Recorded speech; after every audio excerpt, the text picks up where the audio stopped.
Welcome to Far East Wargaming, bringing you another Heresy Thursday. I'm Richard, your host, and this week with me I have two special guests. We have Jason. Hello, everybody. And we also have Paul joining us. Hey guys, how's it going? So for this week's episode, we're going to be talking about the new Zone Mortalis rules in the Siege of Cthonia book. And I think we're all pretty excited about this. We've had a chance to play one or two games to get a feel for the rules. We're still relatively new at this, but we're trying to see how we interpret these rules now after having played one or two games and time to digest the implications of those changes. Yeah, I think it's been a bit of a mixed bag, what I would say, our results. I mean, all three of us have played games now, which is good. But as we will discover in just a moment, there's probably some, I don't know, as we said before, unfinished business maybe with these rule sets, if you guys would agree. Yeah, I think that's fair to say. I mean, I think generally it's definitely a pretty big improvement to the first set of ZM rules that only had one mission, etc. But yeah, some parts that leave a little bit to be desired. I agree with that in the sense that I'm glad there's some new rules. We've had some fun playing this. It's been taxing but fun, and I think we've already kind of identified ourselves some changes we'd like to make at Far East Wargaming. But again, we'll see how it goes in the future because it's still very early times for us playing Zone Mortalis. Yes, and I think we just need to get more games in to get through the nuances of the new rules. But I'm a little bit frustrated because it feels like there's contradictions or things missing, but I don't want to get too far ahead of us. Yes. Well, we usually go through the book as a whole in its entirety in the order it's written, but it's a bit convoluted with how they've released the rules for Zone Mortalis in this book, so we're going to break it down into parts.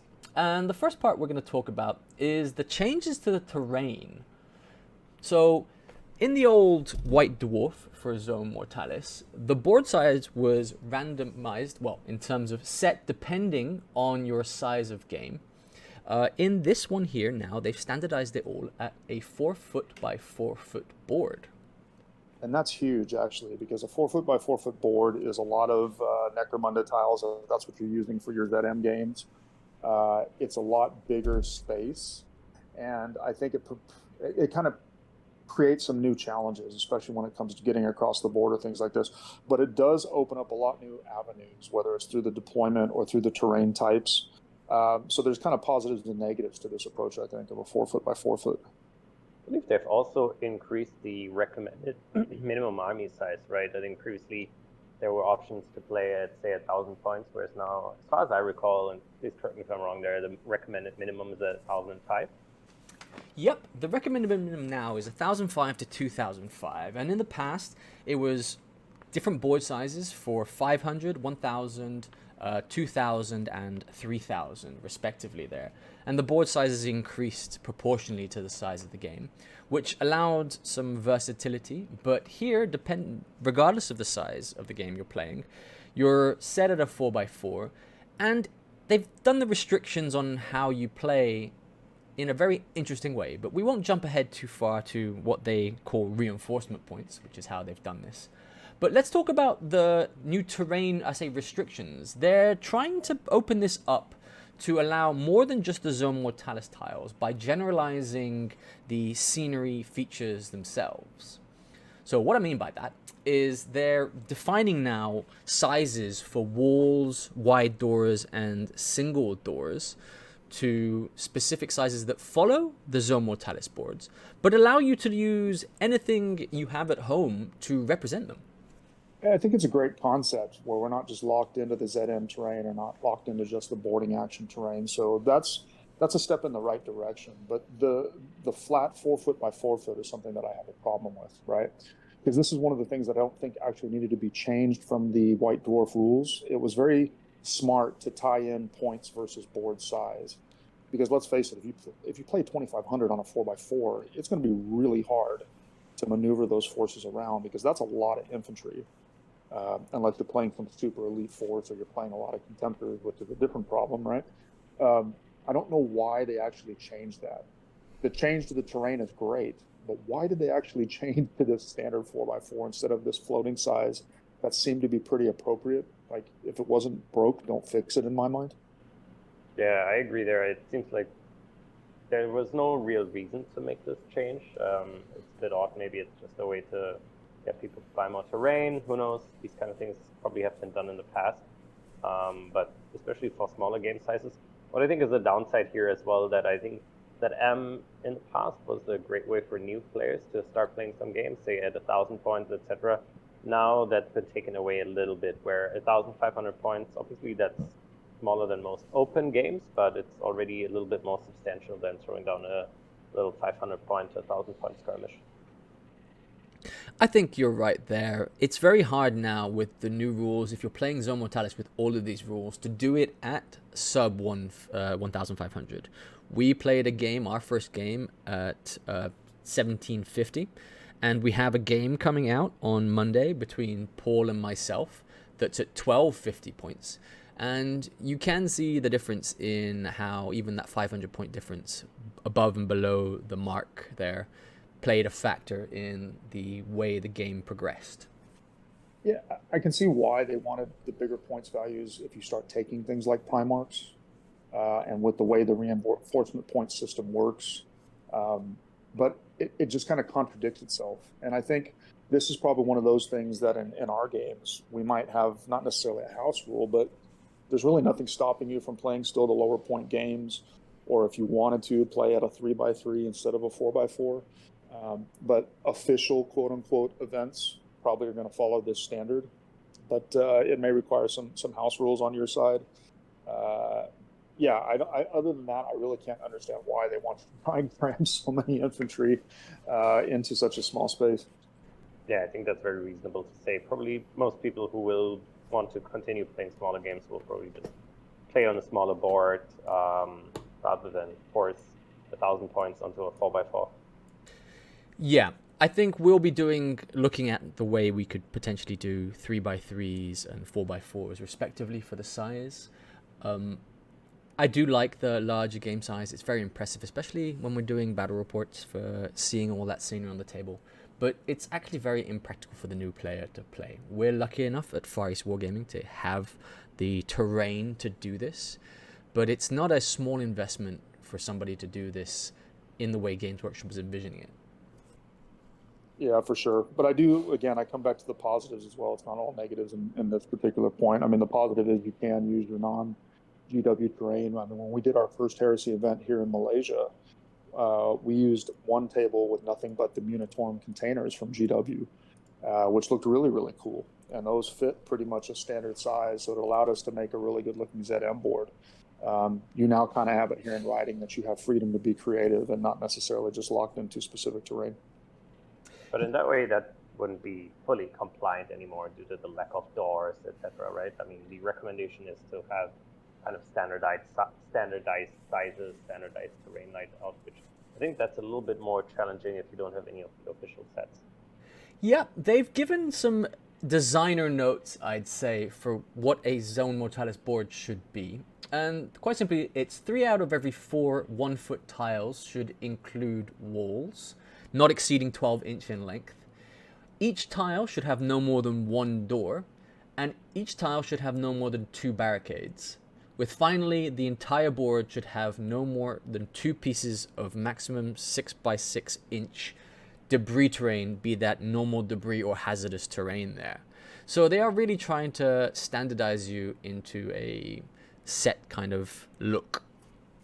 Yeah, this one's a bit strange to me because for those of you that actually remember what the Forgeworld tiles actually looked like, they came in standard layouts because the walls and the columns were actually built into the resin tile itself. They were fantastic to look at. They were absolutely terrible, I think, to store, to paint, to everything else. You could make some setups with those tiles that actually are going to violate these designer notes. There's very easy ways to make very long columns with wall sections that are going to be more than 12 inches if you put certain tiles down in certain patterns. So maybe in my mind, this probably should have been written as recommendations rather than mandates. And again, probably something that you may want to look at are house rule in your own play groups as something to possibly revise based on your own conditions and your own terrain collection.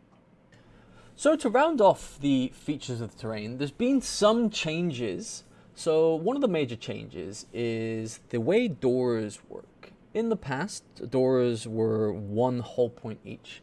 Now they've increased to 3 hull points at AV10. But we do have some saving graces. They have said that penetrating hits do D3 damage to a door. And don't forget, since they're fortifications, you are auto-hitting these in close combat. Now, a normal tactical squad can be doing this with their crack grenades, or if you have heavier hitting weapons such as fists and Terminator power weapons, you can use those as well. But it's an interesting change to how the doors are hull pointed, because I think they form a bigger play now because of a special rule they've called System Override, which is a way for you to control the doors of the entire board. Yeah, this one was funny for our game. So our very first ZM game with the new rules, we were playing musical doors, where each one of us were spending points almost every turn, going back and forth to see who could control and lock the doors. So that was actually kind of fun. I do like this particular rule. I just think it's almost too easy to do it. I mean, think about it. If you brought a Praevian, or you had a Legion where you could upgrade certain characters with Cortex controllers, or you took a Tech Marine, or whatever the other ways that you can get access to a Cortex controller. I mean, you're basically seizing control of the doors every game on a turn, on a roll of a 2-up. And that to me is way too easy.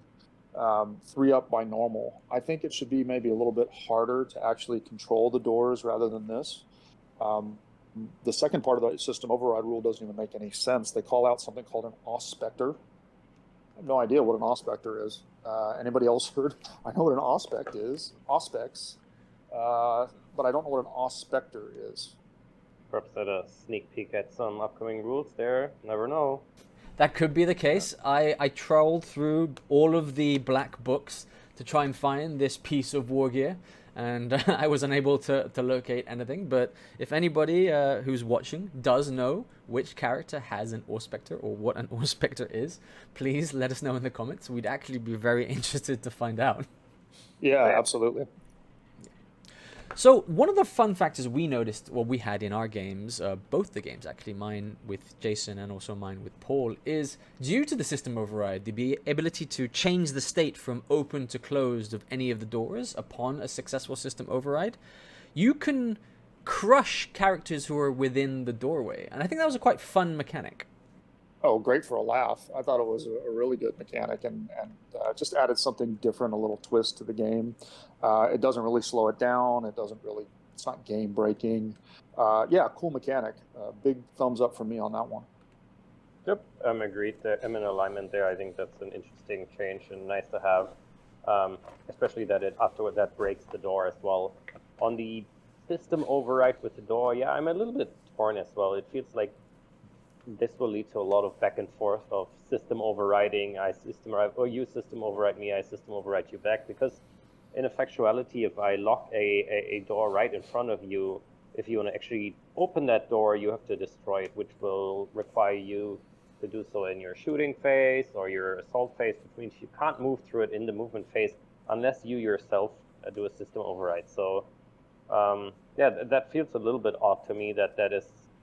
Perhaps that's intentional, that this is the preferred way to open doors now, but yeah, I think there could probably be some improvements to this rule to make it a little bit more engaging and not just a kind of back and forth of vice versa, reverse system overrides. Well, yeah, I think I'm on the fence for this one because I think it works because you are having to spend reinforcement points, and in some games, reinforcement points aren't that easy to come by. So it is a serious decision whether you're spending it just to open doors or you want to save them to bring in units or outflank units or potentially bring them in from the rear. It's an interesting strategic aspect where you have to weigh up the pros and cons of having control of certain doorways and not having control of them and being able to bring in more troops. I don't want to jump ahead to the reinforcement points, but just very quickly what I'll say is this one's a bit of a feel bad rule for me, and it kind of gets to your point, Rich, about the doors, they cost you a reinforcement point, and reinforcement points are at a premium. The way the rules are written, though, overall, whether it's how you gain control of the doors or how many models you can have on the table or the reinforcement point mechanic, it's almost as if they want you to play small elite choices with fewer drops. And we didn't really have that kind of feel, I think, to the White Dwarf Zone Mortalis rules. I mean, yes, you knew what the board size was, and yes, you knew what the points were expected to be in terms of the range of the army size that you would bring. But you now really have to almost build your list in advance of a ZM game. And that to me is a bit of a downer because it could force certain styles of army, right? Again, I like the mechanic. I like the door control. I like the reinforcement point mechanic overall. I like these things. I just don't like how a savvy person is going to build a list that's going to take advantage of all of this quite easily. Yeah, I think that's definitely true. It definitely incentivizes certain types of list building. Likewise, and again, not wanting to jump too much ahead here, how reserve reinforcement points vary based on the type of selection, the force org. I think that makes it so that certain armies will have a significant advantage there naturally versus others. But anyway, let's continue on this point before we, I guess, get too far ahead of ourselves. No, it's a fair point, gentlemen. I think that they could have done the door control in a different way, especially with the terrain, the standard ZM terrain. There's a lot of door control scenery that could have been used as a way to do this mechanic without having to spend. So controlling objective points to be able to control doors. I think that's something Far East Wargaming might look at in the future when we get a better handle on our rules. Actually, a very good point. I think that was something, if I recall, from the first iteration of Kill Team as well, where there were certain kind of like panels that you had to control, and then you could spend a command point to override certain doors. I think that would certainly make it quite a bit more engaging, and I think a lot of the ZM terrain comes with kind of panels that look like they would be controlling doors. So yeah, I think that's actually a very good idea to make it a little bit more scenic, and rather than just spending points to do actions, you have to actually be at the right spot on the map to kind of make that happen. Just because we're on the door topic, I think it's worth also mentioning the way cover works with doors, right? If you're obscured by a door 25%, you get a 5-up cover save. This one, the way it's written is a little bit weird to me, right? Because the door is either open or closed. So I'm not sure exactly how you're 25% obscured by a door, unless the way you've built the terrain, they're talking about the frame itself. Because the door's not going to be partially open, right? So I don't know why they wrote the rule like that. Whereas in the past, you generated a cover save by shooting through doorways. Now they're specifically saying you got to be 25% obscured. I don't know why it's written that way. It's not going to be a very common situation, to be quite honest with you. And a 5-up cover save is actually quite strong because the cover save for being 25% obscured from anything else, whether it's barricades, debris, etc., is only a 6-up. So this one seems a bit strange to me. Is it possible that this is, say, 25% of your unit is, quote unquote, on the other side of the door? That's kind of the only way I could imagine this to make sense, but I agree that the phrasing doesn't seem very straightforward.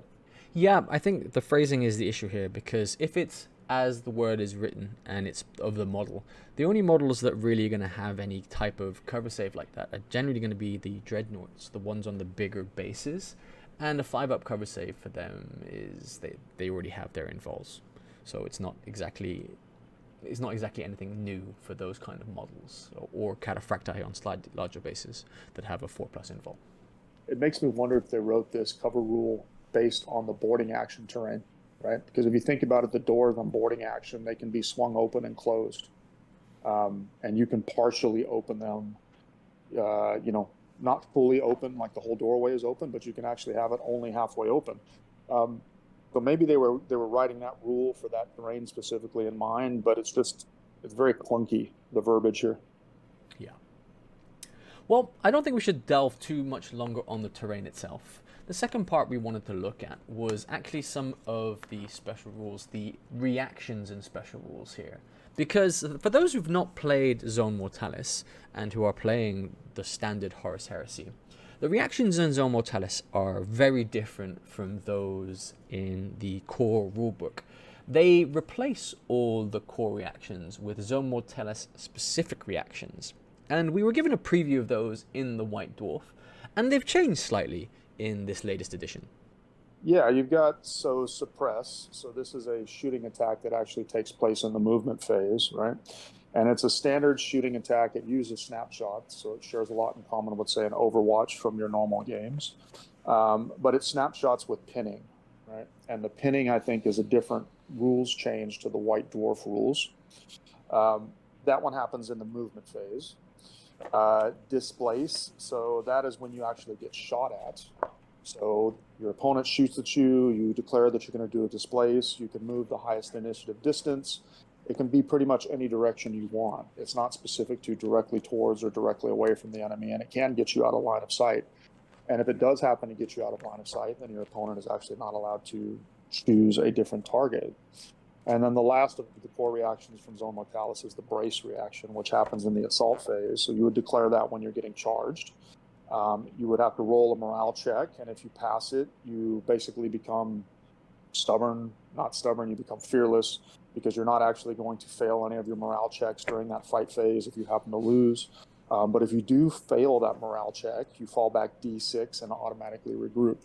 So even if you fail it, it can actually potentially be good for you if you fall back far enough, because you automatically regroup, and perhaps the charge distance rolled by your opponent is now no longer a successful charge.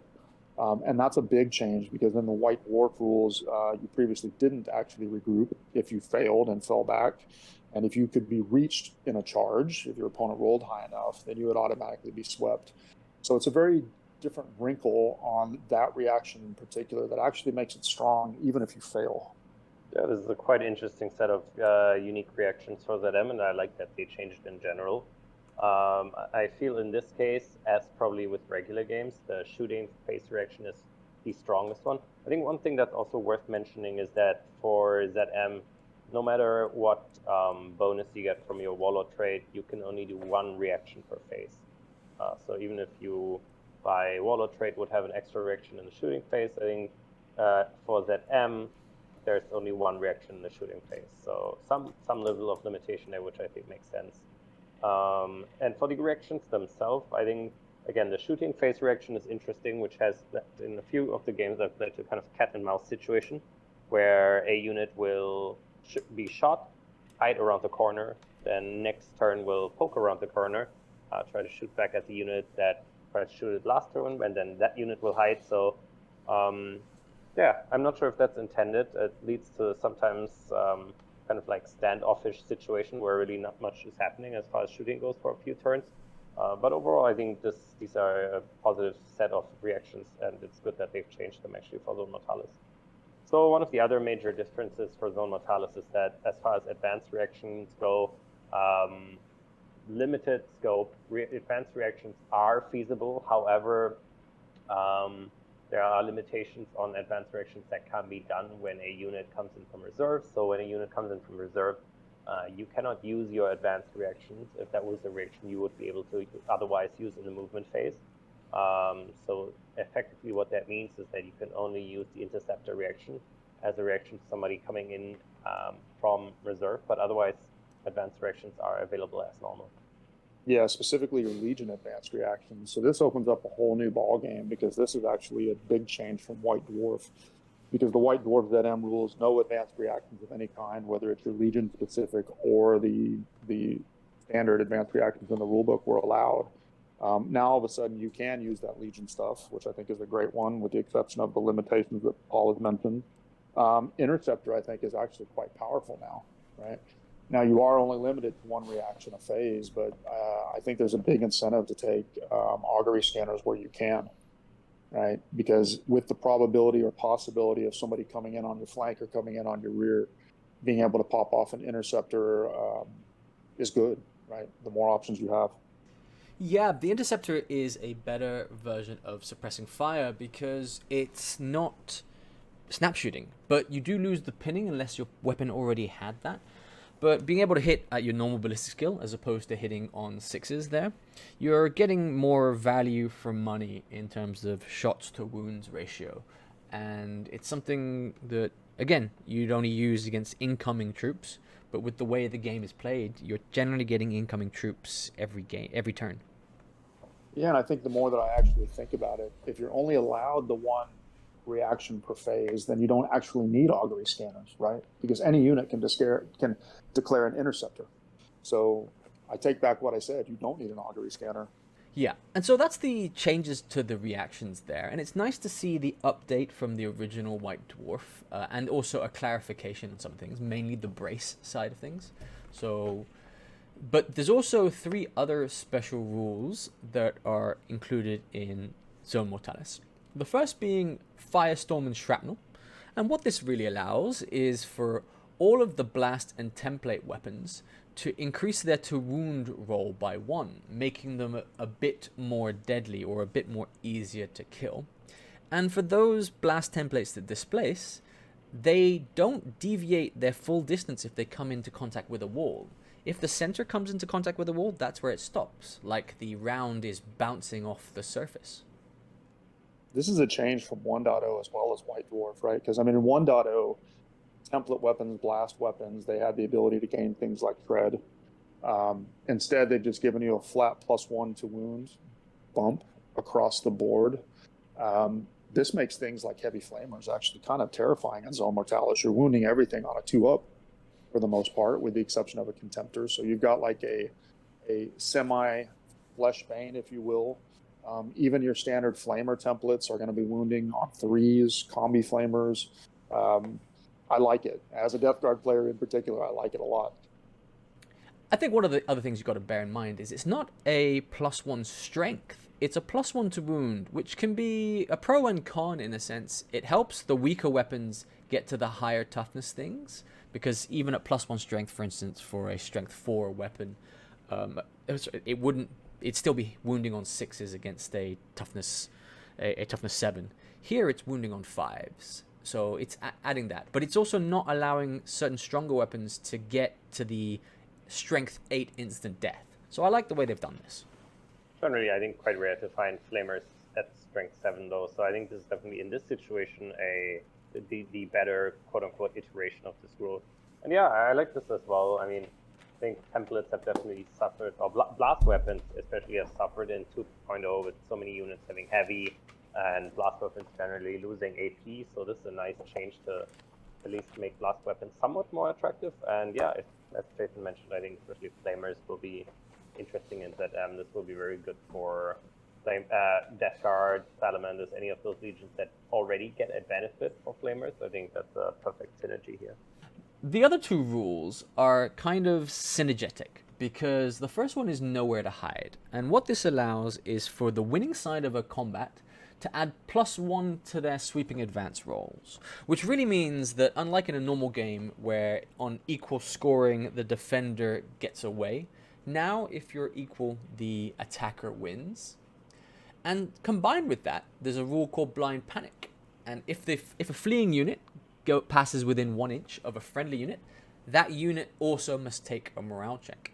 So you can, from losing a combat, if it's especially close up, have this cascading fleeing effect, which I think is showing the deadliness of Zone Mortalis. Yeah, I think that's very nice and thematic.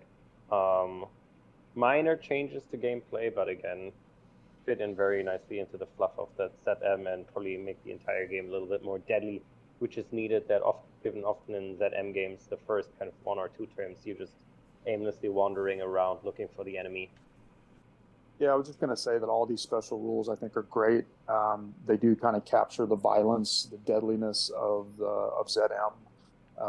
No criticisms whatsoever about these 3 special rules. I like all of them a lot. One thing to note as well about Zone Mortalis, the fleeing mechanic is slightly different from a regular game. So in a regular game of Horus Heresy, you flee towards your table edge and you can't pass through anything. In Zone Mortalis, you flee directly away from the enemy, and you can pass through enemy models to do so, which is a change. But I think it has to be like that because of the close confined quarters of ZM. Yeah, it makes sense. Makes total sense. And with things like doors and being able to be in small corridors and have those blocked by the enemy or whatever else, it makes total sense that you're fleeing in a different direction. Well, moving on to part 3 of this discussion here, we're going to look at the army preparation and, more importantly, finally come down to these reinforcement points here. So, as we said, Zone Mortalis now has been designed for a larger points game, so 1,500 to 2,500 points, as opposed to the varied points allowed in the White Dwarf. And with that, they've had some significant changes to your army composition, and mainly the Force Org here. Yeah, your Force Org in the previous rules for ZM was much more restrictive, right? You were not allowed as many troops, you were not allowed as many elites and heavy supports, and now you've got something that is almost, it's like halfway between the previous Force Org and a standard Force Org. You get 2 HQs. One of those is compulsory. You get 1 compulsory troop plus another 5 if you want to. 3 elites, 2 fast attack, 2 heavy support, and a Primarch if you're playing one of those kinds of games. But we'll talk in a minute how that might be quite a challenge for you. But I do like the change to the Force Org chart. It does allow you a little bit more freedom. It does allow you a little bit more ability to use certain rights of war, whereas the previous Force Org chart for ZM actually would prevent you from using many of them. Yep, I agreed. I think this seems very much just like a spec down Force Org chart from a regular game, which really is a needed change. And it's nice that they still kept the kind of like minimum requirements quite bare bone with needing only 1 troops choice. That means that if you desire so, you can probably still make smaller games, such as like the 1,000-point game work with this Force Org chart as well. Well, one of the interesting things about changing from 2 compulsory to 1 compulsory is that rights of war such as Pride of the Legion, which make Terminators into line if they are compulsory, means that now instead of being able to have 2 line Terminator units, or a veteran unit this line, you can only have 1. So this does change some of the right of wars, especially Pride of the Legion, which I think we all believe is going to be a prominent one in Zone Mortalis. I think this is a smart change here. I think in 1.0, Pride of the Legion was already a super popular right of war for ZM, and having this minor change here, meaning you can't just take 2 units of Terminators as troops that then both also get line. It's a nice and very, very subtle welcome change to make sure that people bring more quote-unquote actual troops. Yeah, I like that a lot. I mean, I'm a big proponent of Heresy as infantry driven. Now, that doesn't mean that tanks don't have a place. I love my big tanks and my big stompy robots as much as the next guy. But I do like how this does emphasize just how important troops are, especially when you start talking about the missions and being able to score and whatnot. Yeah, this is a really, really good one. And I think your humble tack squad has a lot of value in ZM. Yes, tack squads normally come in units of 10 to 20, but there is a restriction in Zone Mortalis to a maximum unit size of 15, so there's a factor there. But again, as we're increasing the point sizes of the games, and as you'll see in just a minute, reinforcement points limiting in how you can deploy them, larger unit sizes, so hitting up that max 15 unit size for core troops, is something I think will be standard for a ZM Force Org. Does mean it makes that squad a little bit less maneuverable through the narrow doorways, but yeah, I agree, especially when it comes to topics such as morale, having those extra bodies will definitely be helpful. Another big change versus the previous ZM rules is that there are some restrictions. Obviously, you're not going to take fortifications. You cannot take armigers. You cannot take anything with the vehicle subtype. You cannot take anything with the cavalry subtype, whereas in the past, you could actually technically take things like bikes in a ZM game. You now cannot do that. You also cannot take any sort of dread or monstrous creature with 8 or more wounds. So sorry, Leviathans, if anybody did want to take a Leviathan in ZM, although you can't fit it in most places, you're not allowed to do that. They did smartly restrict dreads to more, I say, manageable to deal with, in the sense that they're only allowed 1 per 1,000 points. And even more strange, but not strange, is mandatory reserve units are actually not allowed. So if you happen to have a special Legion unit or a special right of war or rule that says you have to be in mandatory reserve, you actually can't do that according to the restrictions here. But I think overall the change for the dread restrictions, the cavalry restrictions, makes sense, and I actually like those. Yeah, very interesting on the dread restrictions. It's almost as if GW did realize that dreads are a little bit too strong in 2.0, and they kind of have to limit that. Let's see if this will be something they're going to extend to the larger game as well. Well, can you just imagine a Rite of War, the Ancients Rite of War there, having just Dreadnoughts coming into Zone Mortalis? I think it would be a sweep pretty quickly. Definitely. Not a very fun game for your opponent. No. But again, now, if we talk about the elephant in the room for these latest Zone Mortalis rules, and that's reinforcement points, and really what that means and how that affects the game, because I think of all the rules, this is the one that has the biggest effect on the game, and they're using it as both a limiting factor and I think trying to be a strategic aspect of the way you play. Whether they've achieved that is something I don't know if we're in agreement with. No, I actually like the concept. So before I get into my observations, I like the concept of the reinforcement points, forcing you to kind of think about list construction, about what you're going to bring on, whether or not you're going to risk it for a biscuit to try to outflank or to try and come in from the rear of the enemy. I like all of those wrinkles. What I don't like is it's more bookkeeping. And ZM is supposed to be a relatively fast game to play, but now you're adding something that does eat up a lot of time. At least it ate up a lot of time in our games. What I also don't like about it is kind of coming back to my point that we discussed earlier, which is it kind of incentivizes certain list types. And I'll take the example of our game with the Night Lords. If I had wanted to, I could have started with my entire army on the table versus maximum, say, 4 or 5 of your units, Rich. That's huge, right? And as I mentioned before, a savvy list builder is going to be able to put together some super powerful lists that absolutely abuse this mechanic. I think it's nice in concept, but where I also find fault with it is the values that they've just kind of assigned to this. 6 points is not a huge number when something like an HQ without a retinue costs 4 points. Elites cost 2 points. Heavy supports cost 3 points. I mean, there's a lot of games where you're not going to get some of your most useful units. You're not going to actually be able to get them on the table unless you start with them on the table from the very beginning, and then you're going to be facing a huge uphill challenge against somebody that has 5 or 6 troops on the table. Well, before we delve into that, I think we should just have a quick run over of actually what reinforcement points are and how they work, because you have 6 to start off as default, and some of the missions or one of the missions changes that, and you earn 2 at the end of each round, and these are the points you use to deploy units. So as we were saying, there are different points values for the different types of units for deployment. That being, Primarchs themselves are the highest and most expensive at 8 points, which really means it's very hard to get them into play in Zone Mortalis. HQs and their retinues, which are included in their unit, are counted as 4 points. The exception to that is they are halved to 2 points if you deploy them at the beginning of the game, so it also incentivizes you to put your HQ on at the beginning of the game. Elites are 2 points. Troops are 1 point, fast attacks are 2 points, and heavy supports are 3. Now, that's the dispersion you have on the point cost to deploy them, and this does change with some of the new rules such as counter assault, which we'll go into in a bit.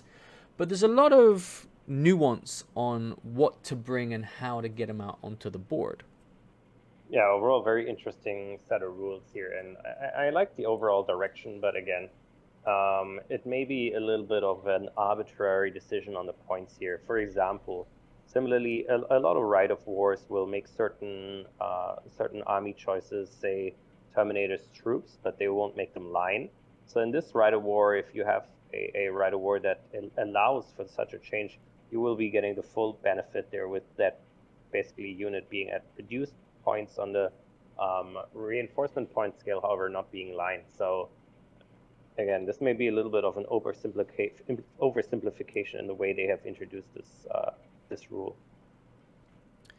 I think certain rights of war and legions are going to, again, abuse this, right? I'll take my Iron Hands, for example. I play Company of Bitter Iron, Rite of War. It turns the mortals into troops and gives them line. Now all of a sudden, for only 4 reinforcement points, I could have 4 squads of 15 on the table. And if we're playing a 2,000 point game, or we're playing a 2,500 point game, that's not a huge chunk of points to actually have that much power, that much staying power on the table from the very start. So I think some legions are going to have an advantage just because of the way this system works. Some rights of war are going to have an advantage just on the way this system works. And to me, the schizophrenic part about it is like, okay, they want you to play on a bigger board. They want you to play at higher points values, but then they're going to make it harder to get your stuff on the table. It almost kind of contradicts itself in my mind. I agree with you there. I think that increasing the points is nice because it's nice to see more on there. But there will be games, and it even says in the rules, they expect games where you can't deploy everything and have to make strategic choices on what units you bring in and when.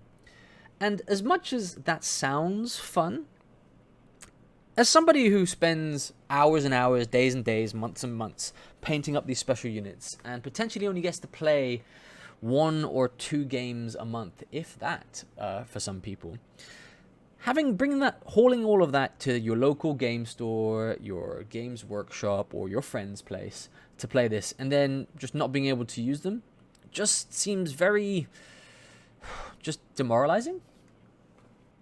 Yeah, it can be a feel-bad mechanic, right? I agree with everything that you just said.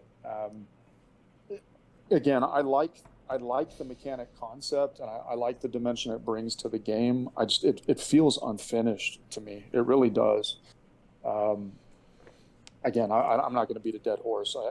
I think that it probably needs another look, and I wouldn't be surprised if we here come up with some sort of house rules on this, whether it's adjusting the points values for the armies, adjusting the board side, or adjusting the reinforcement points mechanic a bit to make it a little bit more, less feel bad. What would you guys think is a good way to structure this rule so that people are not left with half the army off the board while their opponent has everything on the table? I'm thinking of trying to think what would be a better iteration that keeps the kind of core underlying mechanic, which I think the underlying mechanic is nice, that you have to be strategic about what you want to bring in and what you are going to keep out. But how to kind of balance those things? What do you guys think? I think there's a couple ways to do that. One, I think the easiest way to start is by increasing the default starting number by even a bit. But even if you did that, to stop people from storing points and potentially getting an advantage in the counter-assault rule, which we'll talk about in a bit, making sure that you can't keep those points past the deployment phase. That's an option. I mean, another option that I think should have been considered, and maybe it was. I mean, we're not playtesters. We don't know what GW was thinking. You should have kept, in my mind, the scaling of the board size versus the points. And I think you should have also introduced the scaling of the reinforcement points to the army points. So, for example, if you're playing a 1,500, maybe you start with 6. But if you're playing 2,000, you start with 7, or whatever it is. But, I mean, scale it so that it doesn't have such a dramatic effect depending on what point value and board size that you're playing at. Makes sense. I agree. I think those will be very helpful to kind of balance out a little bit more. As is probably if you play a big game of 2,500 points, there's definitely no way you're going to bring everything in your army on the board. So another thing we have to look at is that in some of the games, there are the counter-assault rule, which is another way to bring on your units, as opposed to spending the normal points that we've listed and bringing them on from your reserves, from your backline. You have the ability to bring your units on from the side, or even potentially your enemy's rear, by spending additional points. And I think this is where they were going, the rules design was going for how to save and spend points strategically here. This one's weird to me, and the reason why it's a little weird to me, I mean, again, I like the mechanic, but let's take the bonus that you get if you're already deep strike capable. Anything with a jump pack is deep strike capable. An assault squad is a troop choice with line. So in most of the missions, or not most of the missions, but let's take one of the missions where it says attacker and defender can come on the flank for +1 point. Assault squads basically get to do it for free. They're a troops choice. They have deep strike capability. So there's actually no negative for them coming in on your flank. I don't know. I mean, maybe that was the way they intended it to work. But again, I mean, all of these points of whether it's board size, army construction, reinforcement points, the way counter assault works, again, in my mind, they steer you towards very specific builds, which are going to be very powerful. That's certainly true. It does feel like certain types of armies and units are at an advantage here compared to others, which maybe they will update in an errata at some point, but as it is, definitely certain units that have deep strike built into have a significant advantage in the way they can enter the field. Well, you bring up a valid point about the assault units and jump packs with the ability to deep strike. Another thing that wasn't ported over from the Heresy 1.0 Zone Mortalis rules was the fact of using jump packs in confined quarters being dangerous, so having to take dangerous terrain checks. In the current rules, there's no restrictions on your movement for a jump pack unit, and the ability to move so far in Zone Mortalis to get across the board just really incentivizes you to take assault troops or units that have this ability to get a Warhawk jump pack. For sure. And those legions that want to do close combat and want to take assault squads to begin with, even in a regular game, are just even more incentivized to take them in Zone Mortalis. You know, World Eaters assault squads. You know, they're almost like a must-take in ZM. My Night Lords Raptors, if I had wanted to, not only are they a troop choice in Terror Assault, but they have jump packed and deep strike. I could have come in on a flank very, very easily. You know, we're not expecting a perfectly balanced game. And even your open games are not going to be perfectly balanced and whatnot. But again, this just strikes me as another set of rules that really make certain legions and rights of war very powerful. And it's not a good feeling when you're already at a huge disadvantage simply just because of the way the core rule mechanics are working. No, I think that's true. I think there's probably some kind of parts of this set of rules that need to be reworked, and I think that as time passes, probably, well, either GW may errata or we can house rule it. I think to balance it out. Right now, I agree. Assault Squad comes to mind as one of the definitely very strong choices for a ZM rule set. Correct me if I'm wrong, did they also lose the having to take mandatory dangerous terrain check for any move that they are doing? So then that's a huge buff to them as well, where in the past, having to take those dangerous terrain checks, that was definitely a huge downside of bringing anything with a jump squad into a Zone Mortalis game. Yes, I think that there are some rules that are going to work and some rules that aren't. And as in all rules, updates, and changes, finding that balance between what works and what is broken is always a knife edge the rules creators have to walk on. And we as a community need to, one, understand that, but two, take some of our own initiative to refine these to how we see it best. So we've talked about the reinforcement points and the key effects. I think we should move on now to the fourth part of this podcast and look at the missions themselves, the new rules, the new objectives, and how they've changed the way the game is played. I think the easiest place to start is the game turns. So they've standardized this at 4 game turns with random turn 5 and turn 6. A turn 5 is on a 2+, and a turn 6 is on a 4+. So yes, it's randomized, but it does mean that we're getting longer games the majority of the time. Yeah, and this one confuses me because the new missions that they've actually introduced in the Siege of Cthonia book, they've actually standardized those missions, which are the big games, as 4 turns. But then they're now telling us that ZM could potentially go to a 6 turn. In most cases, it's going to be a 5 turn because it's on a 2-up. That one's a little weird to me because you're playing on a smaller board. You're playing just a different game, and so to have a smaller board size, board game, point size, however you want to phrase it, to have more turns, I don't know why they did that, but okay, that's all right. They've also changed the way that, you know, seizing the initiative and who gets first turn and all these kinds of things that actually worked. So the new rule is called Strategic Advantage. It's slightly different. It does affect the secondary objectives in the missions, however, and what it basically says is it's a roll-off for strategic advantage. The winner can select to be either the attacker or the defender. And again, that changes some of the secondary mission rules depending on which one that you pick. Yeah, I like the changes to the game turns because just in general, Zone Mortalis for the first and if not second turn, sometimes nothing really happens except for moving and running. So having more turns to get down to combat, or the ability to have more turns to get down to combat, I like it. And I think 5 turns really is a minimum to get a full set of combat and just a general dig your teeth into a game.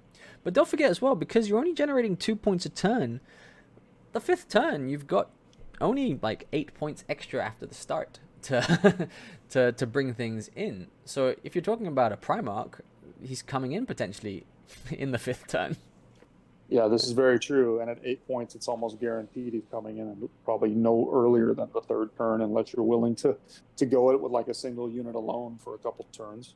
But yeah, I mean, I actually do like the fact that you have more turns. I guess what I just don't understand is why do the standard missions have fewer? Are they trying to get you to play games quicker and play more games? Well, they've said that that's what they want to do for 40K, so I can kind of understand that. But I can actually see scenarios where your ZM games are potentially taking longer than your standard games just because of the higher turn count. And as you were saying, strategic advantage there is the new mechanic for really who goes first and what you get. But there is a downside to it. And one of the downsides comes from one of its secondary objectives. And that secondary objective is Counter-Strike. So it really is the person without strategic advantage. If they kill a unit before you do, they gain an extra victory point. So you are getting first turn, which is potentially good, and you're getting to choose if you're the attacker or defender, but you're giving up the possibility of a one-sided victory point. Yes, and that can be very big, as you mentioned, especially when the way Seize the Initiative has been changed, right? Because Seize the Initiative is no longer a free mechanic. You actually have to spend a reinforcement point to make it possibly successful, because the way that it's written, it says that you have to roll a 7+. Now, on the positive side, if you wanted to spend more than one reinforcement point, you could actually roll a 5 if you spent 2. If you rolled, if you spent 3 and you rolled a 4, you can choose to do that. So that's great. But seizing the initiative is no longer free. So I can kind of see it both ways, right? You're essentially voluntarily giving up first turn in the hopes that you kind of want to get that first strike or that mechanic where you get the 1 extra victory point for killing a unit first. Another one of the new rules that they've got for the missions is something called critical objective. And this is another, I'd say, advantage or just a right for the person with strategic advantage. In the one mission where they have sector control, where they're doing objective-based missions, you roll a d6, and whatever number you roll, that objective for that turn is worth an additional 2 points on top of its normal value. So you are getting to roll and randomly chance where the critical objective is, but no real advantage on control of it. Yeah, that one's a bit weird to me. I don't know. So it's only the player with strategic advantage can actually get that extra VP, or do both players have the opportunity to get it? No, it's both players have the opportunity to get it. It's just that the person with strategic advantage rolls it. Okay, well, I mean, at least they were very specific who rolls the dice. But if both players have an opportunity to get that bonus, then that's fine. It does add a little bit of a wrinkle. It does add a bit of randomness. In some ways, that does encourage you to be aggressive, potentially closer to more objectives in the hope that that randomness comes in your favor. Yeah, I do like that. I like encouraging the movement. Yeah, and they've made a very slight but significant change to how you control objectives. So in Zone Mortalis, to control objectives, you have to be in base-to-base contact with the marker, and there's got to be no denial units within 3 inches. But there's another mechanic for zoned-based objectives, and this changes from the normal scoring and denial units. For a zone-based objective, it's only the scoring units that count. So to control or contest a zone, you can only do so with scoring units there. So the denial units don't matter. So again, it puts another incentive on having more scoring units. Oh, absolutely. I mean, I'm a proponent of more scoring units in standard games. I'm a big fan of troops win battles. And this is just going to reinforce that for me for Zone Mortalis. So I like that zone mechanic where only scoring units can actually control or deny. The controlling objective markers to me is a little bit weird, right? And the reason why I say this is you have to be touching. Will it come up very often? No, but I can actually see a scenario where a scoring unit surrounds an objective to the point that it's impossible for a denial unit to actually get within 3 inches. That doesn't really happen in a standard game, right? Because it's just much harder to do. But in the confines of Zone Mortalis, you can make it impossible for somebody to deny. Yeah, I think what it's also trying to promote is trying to promote you not placing just one guy touching the very edge of a marker and everybody else hiding behind the wall, kind of thing like this. So that if you do that and the objective is right on the corner and you lose that one visible model, you're no longer scoring any points. So pros and cons there. Yes, you can wall off objectives, but it's very easy to get into close combat and potentially win combats in Zone Mortalis. So being there and still alive at the end of the turn, placing a large blob on an objective, I think you do it most of the time, but there's risks to it. Yeah, true enough. Then we've talked about some of the secondary objectives. There's actually 3 secondary objectives, and the first one with Counter-Strike we talked about, which is a one-sided objective. Then there's 2 more specific Zone Mortalis secondary objectives. The first is Renown of Champions, Champions of Renown, and that one there is I like it a lot. It gives a victory point for the winner of every challenge, so it incentivizes you to issue challenges, but it also makes you think about accepting them in return. Yeah, it's fluffy. I like it. I like the fact that it does encourage the challenges. So for me, that one is a win. The last secondary objective of Blood Toll, where you get 1 VP for every single elite or HQ destroyed, that to me is kind of interesting, and it just keeps reinforcing the point of troops, so that you don't give up a bonus VP or 2 or 3 by taking a very elite force. I like all these secondary objectives. Yeah, it really comes into play for me. The Champions of Renown is kind of a key one. Do you, if you're getting attacked by an elite unit, do you accept that challenge with the sergeant of your tactical squad, who you know is likely going to die and the units break? Do you want to give up that victory point, or do you want to just refuse the challenge? And I think in normal games, refusing the challenge is not something you ever really do, because it really gives you no benefit. If you refuse a challenge, that person can't attack. If you accept the challenge and that person dies in a normal Heresy game, that doesn't really affect the combat. And if anything, against multi-attack characters, it helps you not lose as many people because excess wounds don't pass over. Yes, absolutely. I think finally we can look at the 3 new missions, because these really are new missions for Zone Mortalis, and they're quite interesting and they're quite different, each and every one of them here. The first mission here is called Sector Control, and well, to summarize this one, it's a Dawn of War style of deployment with 6 objectives on the field. But due to the placement restrictions of these objectives, I think you'll find in most games they'll be in the same areas of the board, because the placement restrictions for this is you have to start with 1 at the center, and then the strategic advantage player gets to place the first, and so you place a total of 5 others. But the objectives must be 12 inches apart and no closer than 6 inches from the edge. And if you're thinking about a 4x4 board, that really doesn't leave a lot of places to choose. No, it doesn't. And what's weird about it to me as well is the way that the markers are placed, the way it's written in the mission. And I actually like the mission, okay? But the way it's written, it doesn't actually restrict you from putting them in deployment zones. So I could theoretically easily put all 3 of my markers into my deployment zone. Very easy. And my opponent could actually do the exact same thing. But the first marker has to go into the center of the table. But basically, whoever has 3 is going to have an advantage, because they're just going to stick all of them in their zone. Because again, when you're 48 inches across a 4x4, you do have space to actually put all 3 in there and still fulfill the requirements of no closer to 6 inches than a table edge and no closer than 12 inches to another objective marker.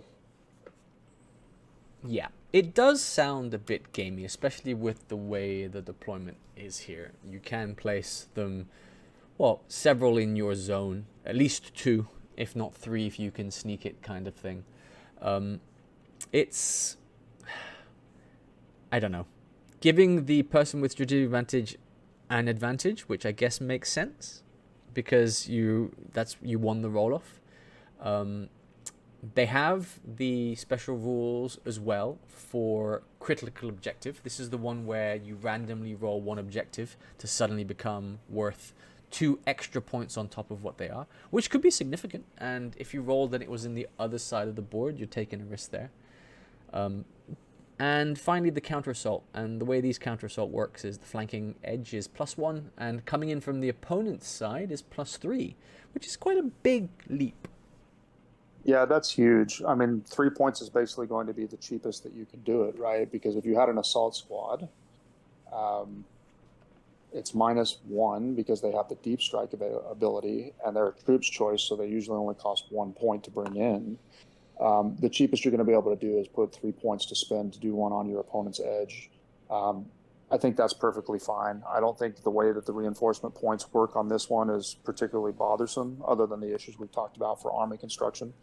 But the objective markers, it's just, they should have actually changed it where there's some sort of requirement that more of them need to be in no man's land, or you were capped at how many could be in a deployment zone. I think they needed to do something like that rather than the way it's written, because again, the player without strategic advantage starts the placement, right? Yeah, I don't know about that. I like the mission overall. I just think the objectives is a little bit wonky. Yeah, that could be a factor there. And the one thing I will say about this is, one thing we've actually forgot to mention is the way that access points work now in this new Zone Mortalis. Access points now are any table edge where you can get a model out on. So it's no longer selected points that are designated as access points, but the entire, for instance, here in this case, attacker's back edge or defender's back edge or just the flanking edges are the access points. So you could potentially come into the other player's deployment zone from a flanking edge using one of the sides there. Yes, and I mean, and that's essentially the backfield edge, right? Because to your point, if I'm 1 inch up on the side from your edge, I fulfill the requirement to come in at only 1 point instead of 3. So, all right, that one's a little bit weird too. But yeah, I mean, again, just overall, I like the mission. I can very easily see us house ruling somehow the objectives, or otherwise modifying it just a little bit. But I think the mission overall of the 3 is probably my favorite. The second mission for the new Zone Mortalis is called Sweep and Clear. And this one here is a quadrant-based deployment zone. So you divide the field into 4. And it's using the zone victory points, so controlling zones, as we talked about there. And apart from that, really, there's nothing special about this mission. It really is just control the zones and have more units than the opponent in each zone that are scoring. Yeah, it's not very unique. I don't think it's bad. I don't think it's a bad mission, and I like how the reinforcement points, whether you come in from the flank or the opposite player's edge, I think that they're all 2 points. So there's no difference between which side you come in on. I think that's perfectly okay. This is one of those missions that does whoever has more scoring units, because it's zones, essentially has a huge advantage. Yeah, I mean, certain rights of war and certain legions, as we talked about, they're going to have a massive advantage in this one. I mean, there's no other difference per se, really, because it's the same secondary objectives, it's the same victory conditions, the reinforcement points are pretty standardized. It's just really going to come down to who has more scoring units, because that's the only thing that can score or deny. Yes, and the way it's written as well for this, you have to be wholly inside, and I think it just models wholly inside, not the units wholly inside. If you're straddling a sector, you have to decide which one you're trying to control or contest. So one scoring unit can't straddle 2 zones and try and claim for both. But one straddling unit could potentially have an effect depending if you manage to clear out some of the defenders in another zone. Yes. And I mean, with these quarters, the way that they're laid out, I mean, you can actually be in 3 zones on turn 1, right? Because you deploy one of your units in your zone, obviously, and then you deploy 2 of them as close as possible to the 2 neutral zones. And then on turn 1, you're moving into all 3 of them. Yeah, I think it's going to come down to a numbers game, or it's going to come down to whether or not somebody can just roll a Death Star through and really clear real quickly. Not a bad mission per se. I don't know. Maybe there needed to be another wrinkle to this somehow to make it a little bit more interesting, or to make it possible for somebody with less scoring units. If I only got 2 and you got 4, that's going to be a big uphill climb, right? I don't know. Maybe they just needed another secondary objective specific to this mission that might make it a little bit more evened out. Well, yeah, there's an interesting fact we haven't discussed as well in terms of how you win games here, because it's all about the victory points. So it's encouraging us to have scoring units because these are the ones that can earn you victory points as per the mission.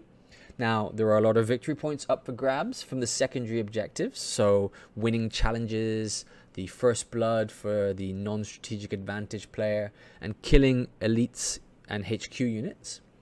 But if you are wiped out, all that happens is the opponent who wiped you out gets 1 extra victory point. So this game here, for instance, if you went up against an elite unit, an elite opponent who had very few scoring, and you went fully troops, if you're controlling a few zones for 2 or 3 turns, you're stacking up the victory points. Now, if he wipes you out and you have nothing left on the table, you're probably still at a higher victory point count than your opponent. Yeah, absolutely. Because you're not really giving up anything for blood toll. Because if it's just troop choices, they don't qualify. They're not elites or HQs. If you refuse all the challenges, so you don't allow your opponent to actually score champion of renown. And you're right. I mean, you could actually build up such a buffer without actually even trying to take the fight to your opponent whatsoever. And again, I think that comes back to my point that maybe it needed a different secondary objective or a unique secondary objective to kind of not encourage that play style, because any sort of play style where you're just not engaging with your enemy or your player opponent whatsoever, it's just not very fun. It's quite boring.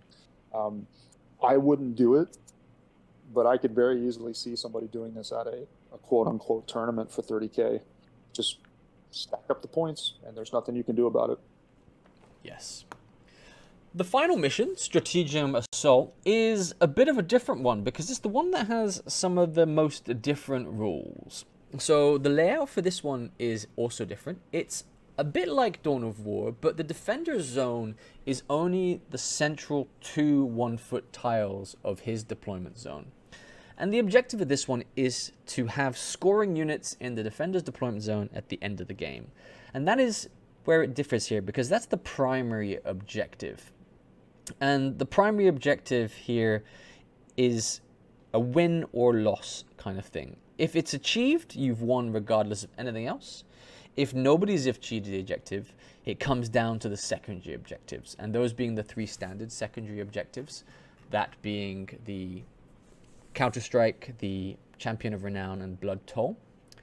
But it's a full charge down the field for the attacker, and it's weighted towards the defender because another key point is they start with 2 more reinforcement points.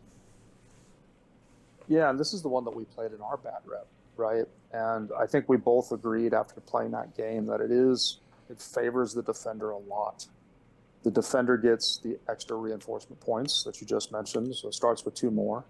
The defender gets to lock doors, which is also quite a nice little ability to have, as we've talked about, because you're essentially forcing the attacker, who's already got fewer reinforcement points, to save or spend those on trying to unlock doors potentially. Yeah, I think it's a little bit too weighted to the attacker, to the defender. it was a close game that we played, but it was only a close game because I wasn't playing necessarily the boring style of just putting sacrificial lambs to block and gum up doorways and these kinds of things. I think if you do play this, our learning from it is if you've got too many doors, then it just makes it even easier for the defender. So you really need to pay attention to your table layout if you're going to play this particular mission and not overload too many doors on the table. Otherwise, it's going to just be so hard for the attacker. Yes, I think now the designer recommendations for terrain really come into play here. And if we had in our game followed closer to those design recommendations and listened to the letter of the law there that they're recommending, it might have been different. But we have a lot of doors, but because Zone Mortalis is meant to represent a ship, and there would be a lot of doors or an underground bunker side. So I do like the terrain, and I do like the idea of the doors. I think that it could just be more balanced out, because reinforcement points are such a key thing in this game now, the way they've written them, that having a disproportionate number and also having the high ground in that sense where you don't actually have to move anywhere because the attacker is the one who has to come towards you, is stacking the deck. Yes, and this mission almost single-handedly discourages you from taking anything with the heavy subtype that's not a troop. Because, I mean, think about it. Heavy subtype, you can't run. And we're playing on a big 4-foot table, 4-foot by 4-foot table. If it's in the elite or the HQ or the heavy support slot, it's going to cost you extra reinforcement points either to bring on your edge or the flanks or the opponent's rear. It's almost going to be a very uphill climb for a lot of those units to actually be usable in this game type. And I think that's just strange. And again, a feel bad moment. Breachers are probably one of the few units that aren't too bothered by this because they are a troop and they are so cheap to get onto the board to start, and they're not too cost prohibitive to bring on a flank or to bring on from the opponent's rear because they're a troop choice. But even that, I mean, are you really going to save up 3 points to bring on a unit of breachers behind your opponent? Probably not. Yeah, I don't know. This one definitely needs some tweaking in my mind because nobody's going to want to take cataphracti that aren't troops or a retinue. Nobody's going to want to take a lot of these units. I don't know. This one's weird for us, and I don't think it was fully maybe smoothed out. It maybe needs a little bit of tweaking as well. Well, I think it really comes back round to army composition and the force org chart. You can't just be bringing your army, like a box of your Marines, to a game and then rolling off a mission and saying, actually, this works, this list I've set works here. You kind of have to tailor your list for every single one of these different missions, and you have to tailor them to very troops heavy. And that's something we're not seeing in the general gameplay of a crusade game here. We're seeing a lot of specialist units. We're seeing a bare minimum of troops. So it's also encouraging or forcing players to paint units that maybe won't be used anywhere else. Yeah, and it's a shame because if I come back to Breachers, which happen to be one of my favorite units, I love them, not just with my Death Guard, but I just love them because they're such iconic models and they're such wonderful models. In this mission, even if I was the attacker and I started with my unit of Breachers right on my edge, as far forward as I could of my deployment zone, I had a straight path all the way to the defender's deployment zone, which is not going to happen either because of doors or units in the way or whatever else. If I don't get off any charges, because I can't run, it's going to take me 4 turns just to get to the edge of the defender's deployment zone because he's 24 inches away, and I'm only moving 6 inches a turn. Again, that's a very specific example of why this mission just seems so weird and so unpolished to me. Yes, I think that really comes down to the summary. I think I love the idea, and I'm so thankful we have new rules for Zone Mortalis.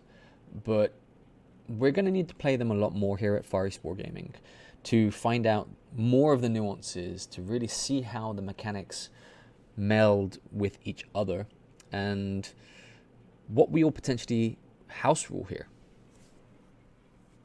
Completely agree with you. I think my overall impression is I like it in general. It does need some tweaking, in my opinion. Don't be afraid of that, right? Like, there's nothing wrong with actually having a house rule. There's nothing wrong with you creating your own scenarios or tweaking things or doing things to make the game more enjoyable or to fit the narrative or whatever else that it is that you want to do. So overall, I think that it's a good set of bones to work with. We probably just need to figure out what we're going to put on those bones to really get it to not a playable state, but let's just say a better state. So I think that rounds up really our review or our first look at the Zone Mortalis rules that have just been released in the Siege of Cthonia. There are some Zone Mortalis Apex mission, but we're not going to go over those because they are Legion specific, and if you do wish to play them and do have those Legions, I encourage you to go look at the Siege of Cthonia book and maybe you'll enjoy those. But they don't apply to everybody, so I don't think they're fitting into this general discussion. No, not at all. And I think if you're going to make them fit more generic legions or use them in other legions, I mean, there's nothing stopping you, but you're probably going to have to read through them pretty closely and see if you need to make any sort of tweaks to actually make them fit other forces. So from us at Far East Wargaming, I thank you once again for tuning in and listening to our review of the Zone Mortalis rules. We'll be back again next week with another review of the Siege of Cthonia, looking at various parts of the book we haven't already covered. And on Mondays, we'll be releasing more of our standard weekly videos, be those battle reports or army showcases, some hobby store reviews, and various other things we have in the pipeline. But from me, Richard, at Far East Wargaming, thank you very much for your time, and I hope you enjoyed it. Thanks for me, Paul here. Pleasure. Thanks for having me, guys, and talk to you guys on the next one. Absolutely. And as always, please keep those comments coming. They really give us motivation. We enjoy the discussion back and forth. If you disagree with something in the reviews that we've done, by all means, share it. Or if you have a different interpretation, that's okay too. But we hope you enjoy this content. And as always, happy wargaming.